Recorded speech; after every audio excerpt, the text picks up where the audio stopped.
Hello guys, I am Scott Lecrae and welcome back to Hyrule Hyjinx. That's right, the segment now has its very own name, because I thought Let's Play Ocarina of Time sounded pretty dull, so Hyrule Hyjinx it is. Anyway, on the last episode we tried to save the Deku Tree from a curse, but it didn't work, and now we're on a mission to go find Princess Zelda, and find out how the heck we're gonna fix up all the crap that's going down wrong. But first of all, we are introduced to this owl, who is known as Kapora Gabora, which is one of the weirdest freaking names I've ever heard. And he's infamous in this game for just kind of screwing with you and wasting your time. So basically, he always has really long-winded conversations and information he needs to tell you. And you go through it all, you're listening, like right now he's telling me about the map and how to use the map and access it and everything. And he'll go through all this stuff and tell you everything, and then right at the end, he'll say like, do you want to hear this again? Did you get all that? And it starts on no instead of yes. So if you're just button mashing away, then you have to listen to the whole thing again. And not only that, but we'll see later, he likes to mix it up. He's a bit of a troll. So anyway, welcome to Hyrule Field, which is a pretty awesome kind of place, really. It's quite expansive. It does have its issues. One of the main issues is that there's actually not a lot of not a lot to do in the field itself. It's quite barren, but it kind of interconnects all these different areas. If you look at the world map at the bottom right, you'll be able to see that there's lots of different little sort of ways you can go. Like there's one to the east of where I am right now, there's some all the way on the west, there's the red arrow, which is where I came from, the Kokiri Forest, and there's also one down to the south and north, which is where we're headed right now. You'll also notice that it just became night because there is a passage of time in this game. It's not super realistic at all. You notice it went from like mid-afternoon to night like almost instantly. But one of the things is, when you're out at night, these skeletons, so I believe they're called Skullchilds, something along that line, they will attack you relentlessly while it is dark. Thankfully they're not too hard to kill though, so they're not really much of an issue. 2 hits and they're gone. And they yield some rupees as well, which is pretty helpful. If you keep fighting them, I believe they drop blue rupees. There we go, there's one right there. And another one. So it's a good way to rack up a little bit of cash. If you're fast enough, you can either like sidestep or roll and get here before it's nighttime. But that's kind of just by random chance. Unless you're really good at it, you can probably ensure it. But for me, it's usually one way or the other. But we need to wait until it's morning anyway, because we need the drawbridge to lower down so we can get into the main castle area, which is right now. Something to note, there's actually some money you can grab here, which is pretty useful, especially if you're low on rupees. If you just climb up the side of the chain here, you can jump off and grab quite a few rupees. Fortunately, I kind of screwed up there, and now I'm in the water. So I need to swim against the tide to get to somewhere where I can climb up, which is really annoying. You'd think they'd have one downstream, but no, of course not. They're going to make life difficult. Why am I even surprised? Still, we can climb up here and then we can head back into the castle. Although there is one more red rupee I missed up there, which I might as well grab anyway. I think I know what I'm going to spend all this money on. So we'll grab it anyway. Get our wallet up to full capacity. If I could actually get on the chain, that would be great. There we go. Alright, the last one, and you'll notice something cool. You can fall through the floor, which obviously is a little graphical issue. Now, I know I said I wasn't going to do any sort of side questy stuff, but I do want to collect some golden skull toolers, because you get a wallet upgrade, or 2 I believe. So I'm going to be getting a couple in this episode. There's one that's really easy to get. He's just hiding out in that little crate there. And I don't know why I'm collecting rupees, because I have a full 99, which is the maximum I can have at the moment, but force of habit, I suppose. Anyway, so now we have gotten to the Hyrule Marketplace, which is a very bustling kind of area with lots of things to do. But we're going to the bazaar, because I'm going to be purchasing a brand new shield. That's what I'm doing with all the money I just acquired. Now, granted, the Hylian shield can be found a little bit later in the game, quite easily, but just to save on time, I thought I'd just buy it, seeing as I have the money anyway. But I will note where it is when we get there in case you want to grab it. I'm assuming you haven't played this game before. Anyway, here's a new character. This is Malon, and she is the daughter of the owner of Lon Lon Ranch, which we haven't been to, but we will probably be going there a little later in the episode. She's quite amused that Link as a fairy and refers to him, I guess somewhat affectionately, as the fairy boy. And she's told us that her father was delivering milk to the castle and hasn't come back yet. So she's waiting there for him. And here we see the castle of Hyrule. Which is pretty impressive looking, I suppose. But before we can actually do anything, our good friend Kapora Gabora is back once more. So he's basically going to tell us that the princess is inside the castle, and that the guards will be looking for us. So we don't really want to be caught by them. And then he's going on to tell us about the passage of time, which I briefly mentioned earlier. The thing is, there are certain places where the passage of time flows and some places where it doesn't. So in the market, for example, it would not flow at all. It would be static. But here, in the castle grounds and also back out on the Hyrule Field, time flows normally. So if you want to change the time in the marketplace, the market area, you have to come out here. Now, there's another Skulltula in this token that you can get just by rolling into the tree there. I said we'd get a few, and there'll be a few more to come in this episode. But now I don't really have anything to do until it is nighttime. So what I wanted to do is I wanted to sort of introduce this. We're going to do basically questions. I'm going to pose a question, and then I'd love you guys to give your answer in the comments. But I'll also be answering the question myself. It's sort of it's a subjective question. So I want to know what your favorite Hyrule Castle in any of the Zelda games is. I had to think about this for a while, and I think ultimately I had to go with the castle in A Link to the Past, because it's, I don't know, there's just something really epic about going in there and hearing the music for that stage and just walking around the whole castle. It's just, and having the guards attacking you and being like, whoa, this place is serious business.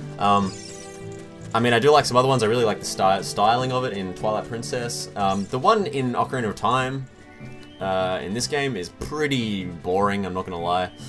I don't know why I'm looking up the sun, just because I can. But yeah, I'd love to know what you think. The one in the Minish Cap was actually pretty cool too, but that was obviously quite heavily influenced by the one in Link to the Past. And then of course there's the Wind Waker one, which is pretty awesome, even though it's kind of in a ruined state. But yeah, I'd love to know your thoughts on that, so please leave a comment and tell me what your favorite castle in any of the Zelda games is and why. Doesn't necessarily have to be Hyrule Castle. I'm not sure if there are any other castles off the top of my head. But we'll stick with Hyrule Castle. If you want to mention any other castles you know of, go for it.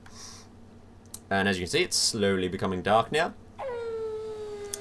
And now it is. The howl of the wolf signifies that it is dark. So now that that's happened, we're going back into the marketplace, only to come straight back out to the castle grounds. The reason for this is, well, you'll see in a second. Can you hear that singing? It's Malon. She's out here singing because her father still hasn't come back. So she's got a favour to ask of Link.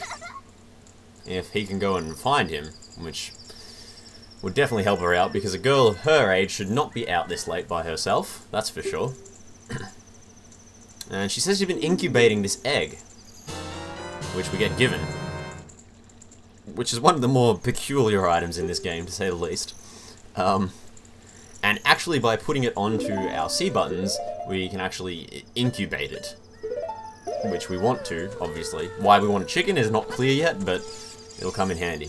Now these vines are annoying, because as you can see I tried to climb up them and I fell off nearly instantly. Despite the fact that it kind of branches out down the bottom there, it'll pretty much kick you off unless you're on like the right spot, which is a very thin sort of thin line on the wall there.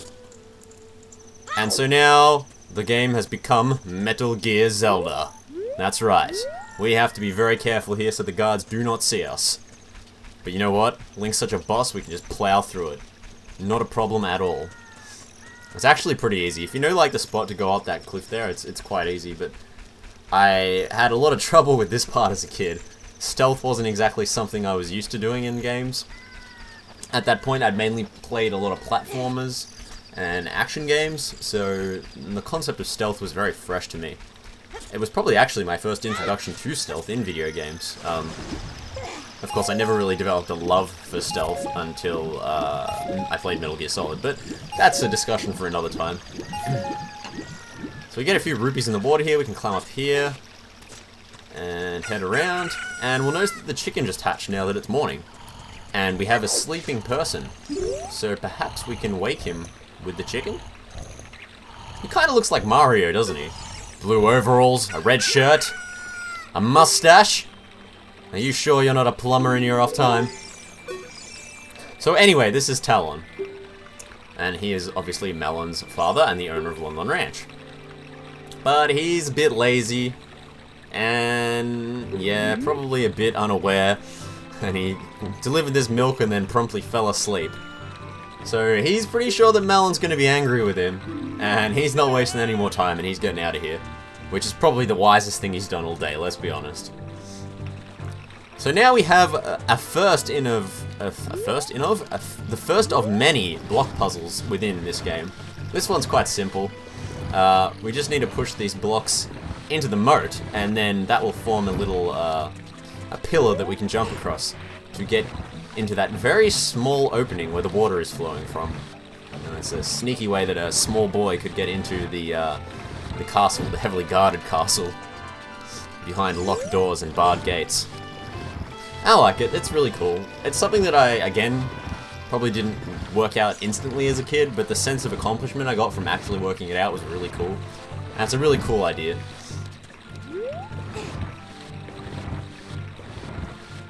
And then once we get inside, we have more stealth to look forward to. But as I said, I like stealth quite a bit now, having sort of experienced the genre in a variety of ways. And the stealth here is actually quite good. So let's do this. Let's go!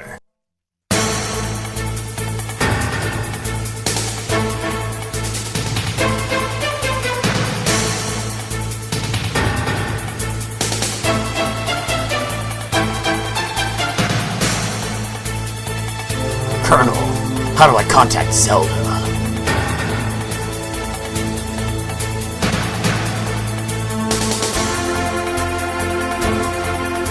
Ocelot.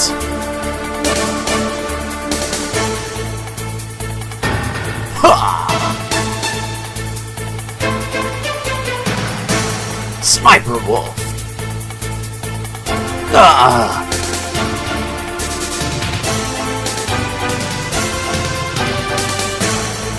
Guard battle.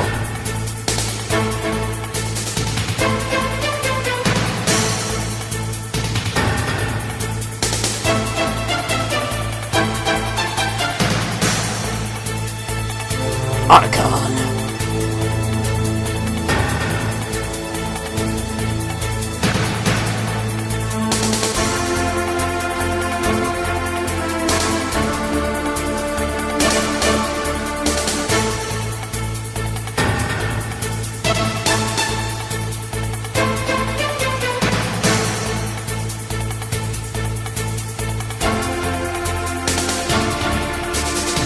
Metal Gear.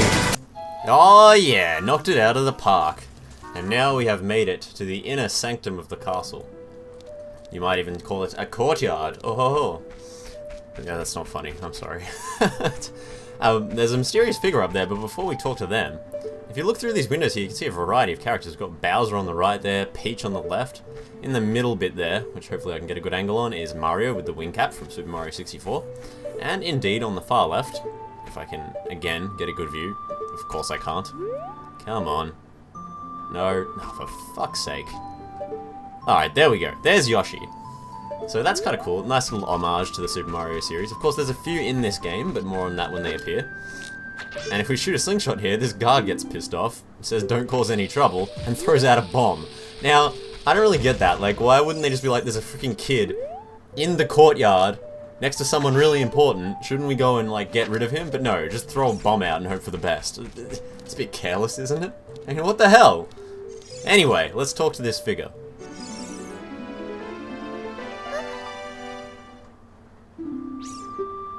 She looks like she's quite important.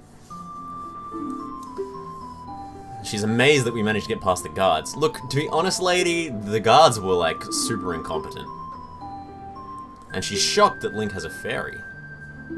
And she knows he's from the forest. And somehow she knows he has the spiritual stone of the forest. What the hell, girl? How you know all this shit? Well, she had a dream. And in the dream, dark storm clouds were billowing over the lands of Hyrule. So she has dreams too, much like Link. Is there a connection there? In her dream, she saw a figure coming out of the forest with the green and shining stone. Well, I'd say that that was probably Link.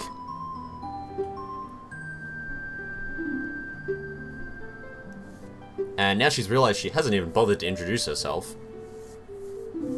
So who is she?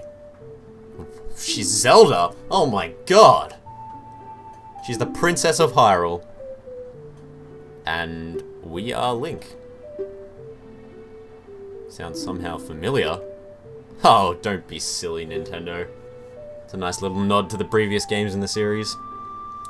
So she says she's going to let us in on a little secret that's only been passed down through the royal family's lineage.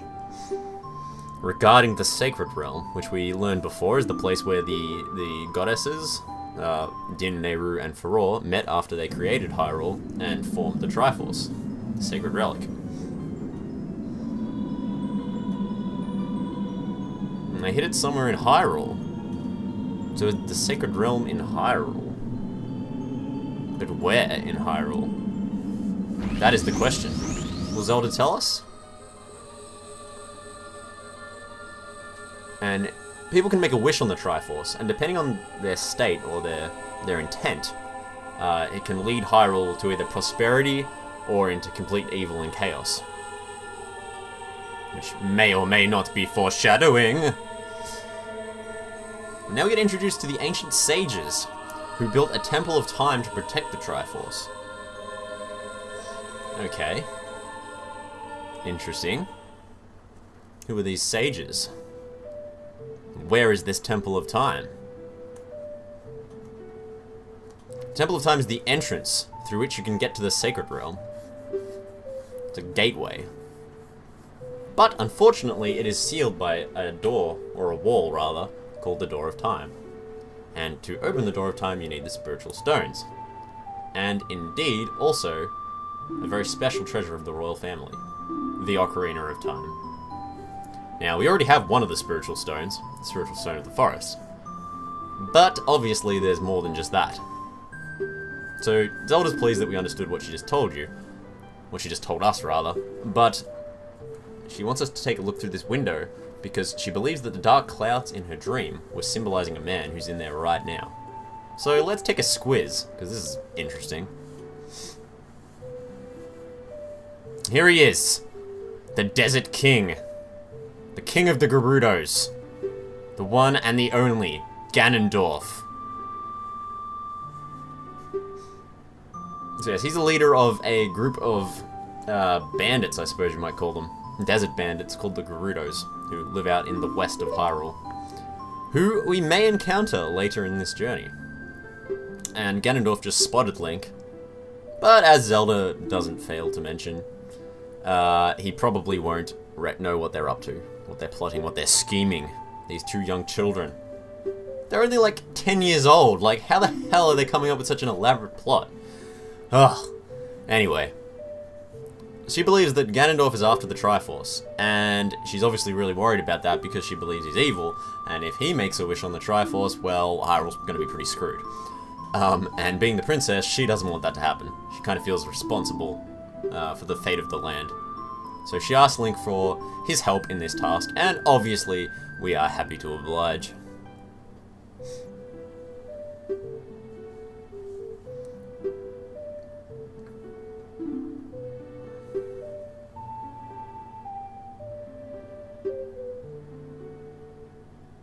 So Zelda's going to protect the Ocarina of Time with all her power to make sure that Ganondorf doesn't get it off her.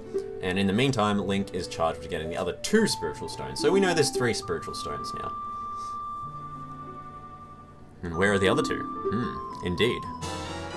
Indeed, a curious, curious question. But we get Princess Zelda's letter. It has her autograph on it. Cool? Okay? I guess that's cool, I suppose. Oh, and now there's another weird figure. Who's this shady character? Whoa. That is some killer makeup you got going on there. This is Impa of the Sheikahs. Well, who the hell are the Sheikahs? Like, they're just throwing all kinds of different people at us now. Basically, they are the guardians of the royal family, and they've watched over the royal family for, I would assume, centuries. And she believes Zelda's prophecy, and she believes that it's her role to teach a special song to the hero from the forest.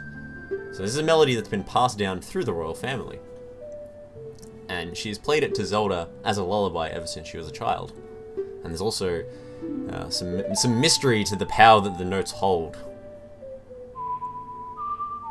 And if you observe carefully, you will notice that this is the song that is being played in the background.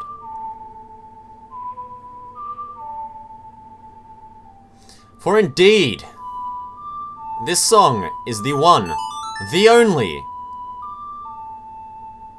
Zelda's lullaby.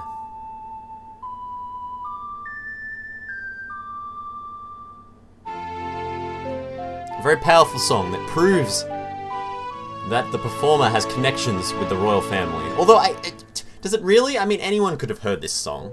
Just eavesdropped and heard this song. Ah, whatever. Who cares? So she says that the castle soldiers will probably cause some trouble if they find Link, so she escorts him out. Back to Hyrule Field! Ah, yes. And we are looking at a very ominous mountain in the background there. With a smoke cloud. And Impa points it out. For that is Death Mountain, home of the Gorons, and they hold the spiritual stone of fire. Yet another new race of people. I wonder what they look like. And she also tells us that at the foot of that village is, rather, at the foot of the mountain is her village, Kakariko Village. And she says that we should probably talk to some people down there before we head up.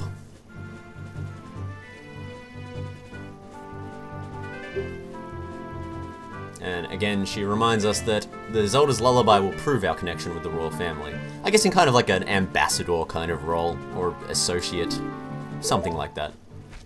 And she has ninja abilities. She teleports right out of there.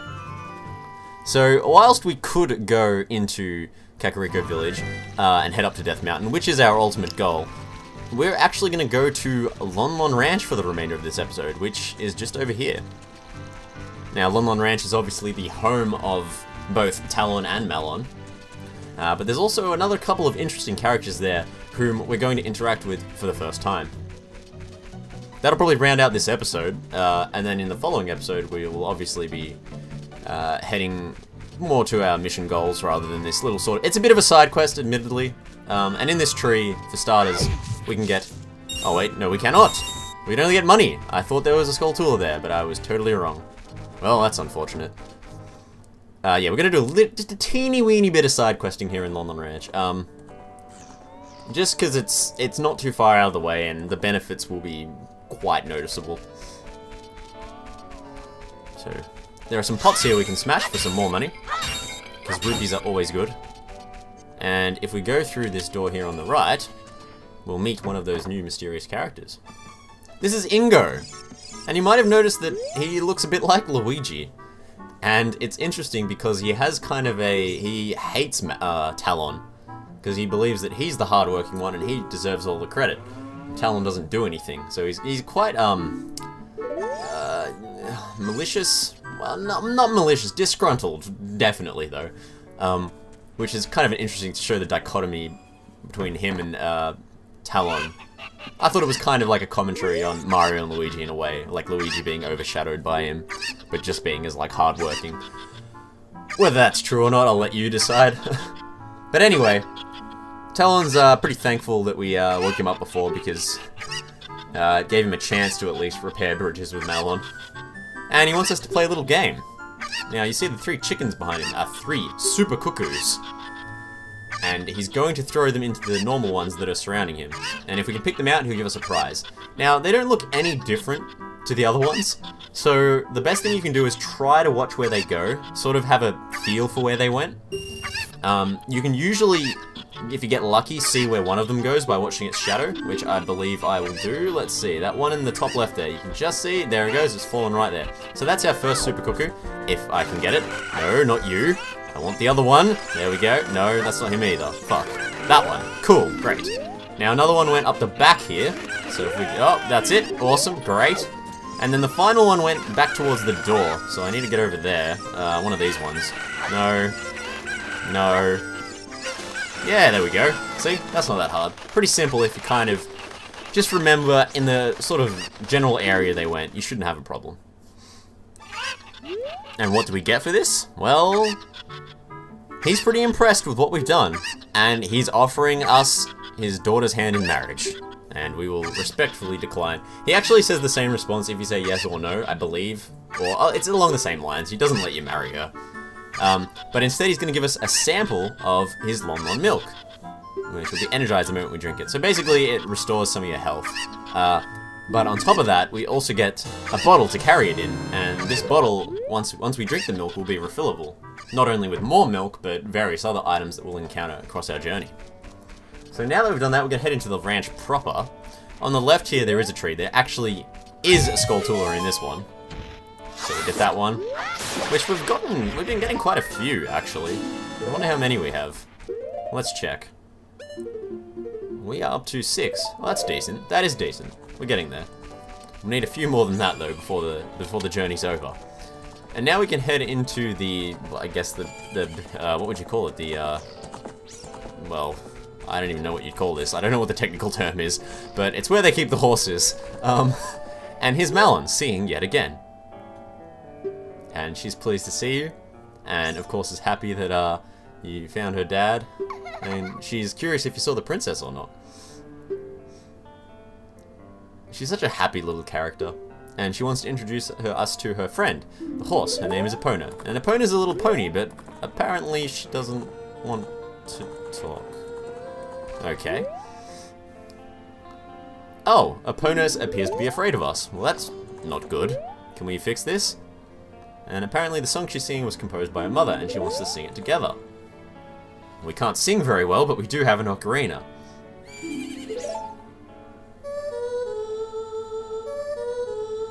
We're learning our second song. Already, that was quick. Very quick indeed. I mean, it doesn't take long. There are quite a few songs you get early on. This one is optional, but it comes in a lot of handy later on if you want to unlock a particularly special, well, I won't call it ability. Option. We'll call it option. So yes, this is Epona's song, which has the immediate effect of calming Epona down and making her friendly towards you, but will have greater implications later on down the line. As you can see, Epona is quite fond of Link now. So much so that she's just pushing us. I don't even know where she's pushing us. See if she pushes us all the way out, back out. That's cute. Oh dear. But anyway, with that, and Epona's just running off there having fun. With that, we are done at Lon Lon Ranch, and that pretty much brings us to the end of the episode. As always, I would really appreciate it if you liked this video and subscribed if you want to see more. Again, I'd love to hear your thoughts on the Hyrule Castles and which one is your favorite, so please leave a comment on that below. In the next episode of Hyrule Hyjinx, next Wednesday, we will be heading off to Death Mountain with a quick stop by Kakariko Village, and hopefully meet the Gorons and find out about this spiritual stone of fire. But until then, guys, I hope you have a great week, and we'll see you here next week for more Hyrule Hyjinx. Have a good day, everyone.